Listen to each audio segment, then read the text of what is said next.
नमस्कार लाडक्या बहिणींनो, आज आपण मोबाईलवरून लाडकी बहीण योजनेचं ई-केवायसी अगदी सोप्या पद्धतीनं पूर्ण करणार आहोत.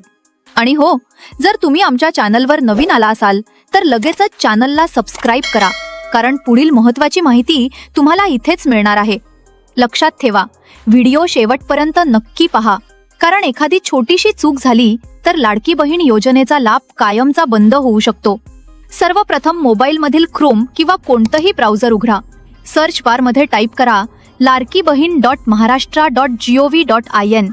वेबसाईटवर लाभार्थी ई-केवायसी प्रक्रिया असा पर्याय दिसेल, त्यावर क्लिक करा. येथे तुमचा आधार क्रमांक टाका. खाली दिसणारा कॅप्चा बरोबर भरा. मी सहमत आहेवर टिक करा आणि OTP पाठवावर क्लिक करा. जर स्क्रीनवर सदर आधार क्रमांक योजनेच्या पात्र यादीत नाही असा मेसेज आला तर आधार क्रमांक चुकीचा टाकला आहे किंवा तो या योजनेसाठी पात्र नाही. OTP मोबाईलवर आल्यावर तो 6 अंकी OTP टाका आणि सबमिट करा. पुढे पतीचा किंवा वडिलांचा आधार क्रमांक मागितला जाईल. लक्षात ठेवा, आधार कार्डवर ज्या व्यक्तीचं नाव आहे त्यांचा आधार क्रमांक टाकायचा आहे. जर सर्व्हर बिझी किंवा एरर असा मेसेज दिसला तर घाबरू नका. फक्त पुन्हा कॅप्चा टाका आणि OTP पाठवावर क्लिक करा. यानंतर तुमची जात किंवा प्रवर्ग निवडा आणि विचारलेले 2 प्रश्न होय करून सबमिट करा.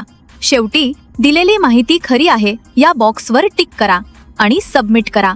यशस्वीरित्या ई-केवायसी पूर्ण झाल्याचा मेसेज तुमच्या स्क्रीनवर दिसेल. आता तुमचं काम पूर्ण झालं आहे.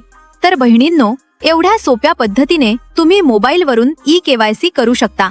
जर माहिती उपयुक्त वाटली असेल तर व्हिडिओला लाईक करा, तुमचे प्रश्न कमेंटमध्ये विचारा आणि अशाच महत्त्वाच्या अपडेटसाठी चॅनलला सबस्क्राईब करायला विसरू नका.